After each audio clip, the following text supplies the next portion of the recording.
Welcome to week number 5. Let's just dip back into module number 4. We see that we had OER, what makes an argument?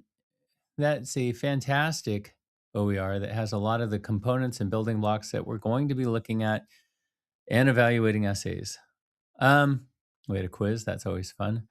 Only an apocalypse can save us now, and we had the essay assignment number 1 assigned. This week, we have essay number 1 workshop. That is due on Monday night at midnight. Well, 11:59 p.m. actually. You will receive, if you've turned in the essay, you'll receive 2 peers essays, and you'll have the rest of the week to workshop those. The workshop is reader response.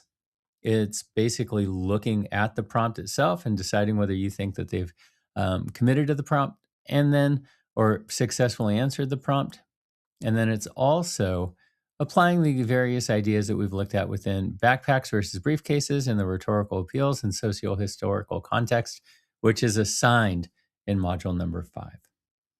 That's what we're doing with the workshop. Now, the workshop itself, again, you have to get it in Monday at 11:59. If you don't get it in by that time, you're not going to receive peer reviews. If you don't receive peer reviews, you're going to be missing out on these points, which you can only get 25 points for doing the peer reviews. Now, that's up to 25 points. If you go to do your peer review and you just put a thumbs up emoji, you're probably not going to get a whole lot of points.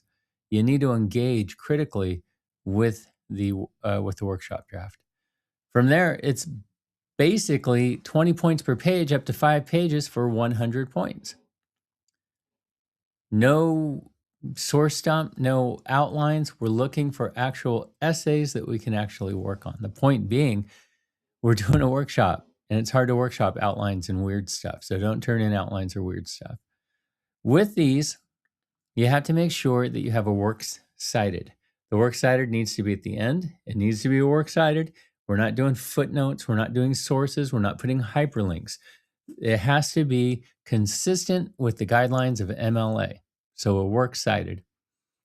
The thesis statement needs to be underlined. This way you and I can have some consensus on what you think the thesis is. That's extremely important. If you've underlined the entire first page, we know that's a problem.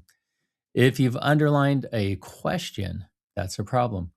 We're looking for a thesis that is very specific, consistent with our idea of claims. We've discussed claims quite a bit in this semester.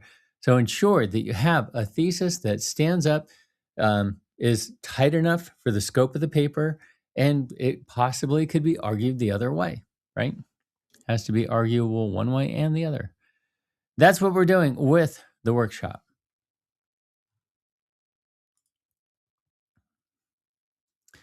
The OERs, backpacks versus briefcases, I've already alluded to that, and a companion chapter, which often are conjoined, the rhetorical appeals and socio-historical context. This goes over the elements of the rhetorical triangle, ethos, pathos, logos, throws in kairos.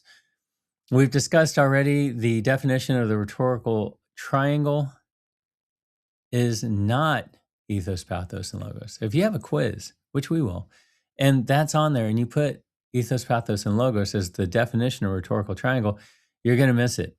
A rhetorical triangle is, of course, a means, a mechanism by which we evaluate the effectiveness of rhetoric. So what else do we have? Oh, that's all we have. This week is really strictly about the workshop.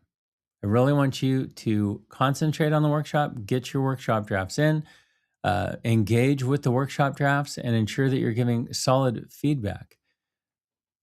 There's not even a quiz on this video. That is fantastic. So that's the week in a nutshell. If you have any questions, please don't hesitate to email me or drop by the office hour. Thanks.